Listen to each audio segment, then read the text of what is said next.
This is the new light chopper that was designed as a collaboration with Lorian Arnold to develop a woods knife that's somewhere between a camp knife and a machete.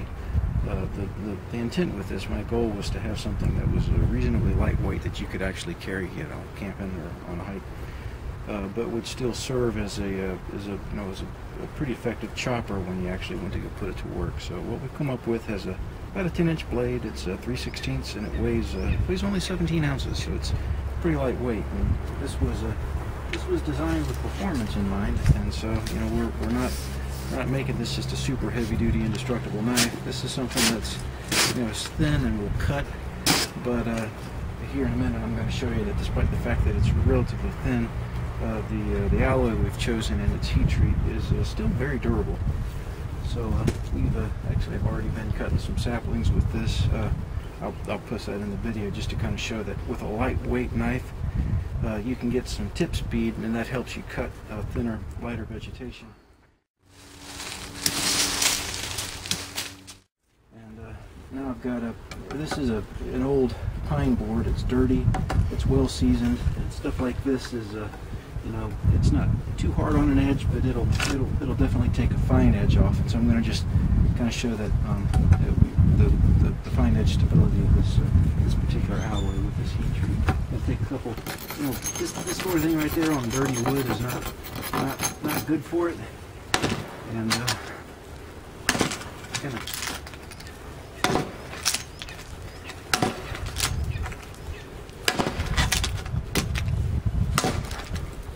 hit some knots, pry it out.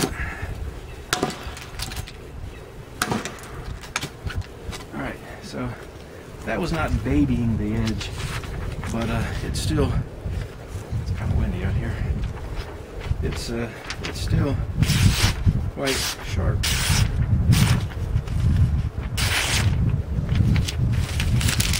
So now I'm gonna cut a 16-penny nail. Now this is kind of a dumb thing to do with a nice knife, especially a knife that's not really intended for extreme abuse.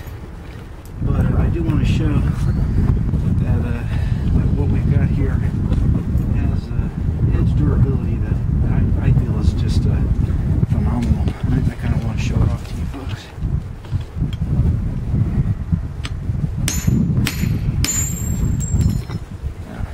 Nail rubbed off on that edge bevel. Pop that off and you'll see below that there's actually very little edge damage at all. Let me cut another one, show you that wasn't a fluke.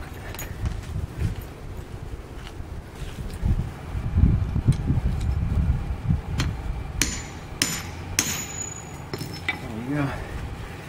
And right there and right there, you can see where the iron from the nail is rubbed off on the bevel. But I'm going to turn the video off here and actually take a still picture and zoom in on that so you can see what's actually happened to the nail, to the edge after cutting that nail.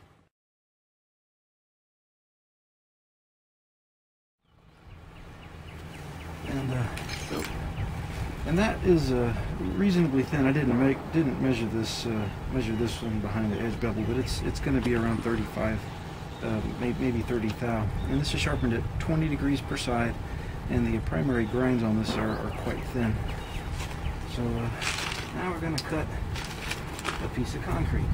This is not a cinder block. This is about 4 inches of concrete. It has a stone aggregate, and this is pretty drastic thing to do with any knife, and especially one that's relatively thin.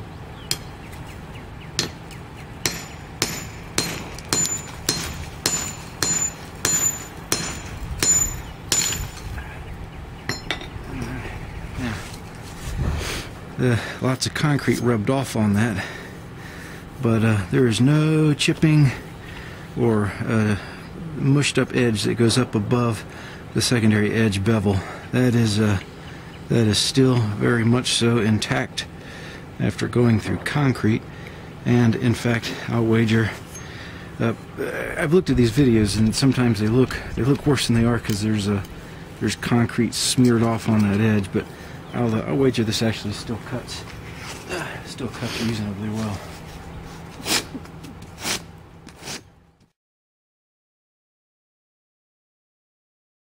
This is the same knife that we were just looking at. I've blunted the edge back a little bit, and we're going to try bending it.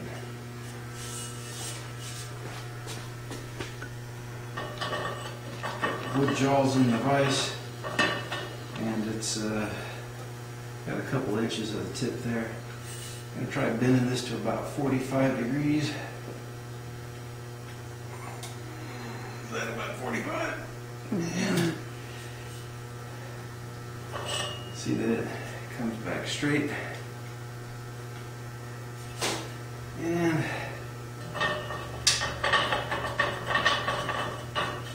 now we're going to break it. That is seriously fucking. I need a bigger bar. Yeah.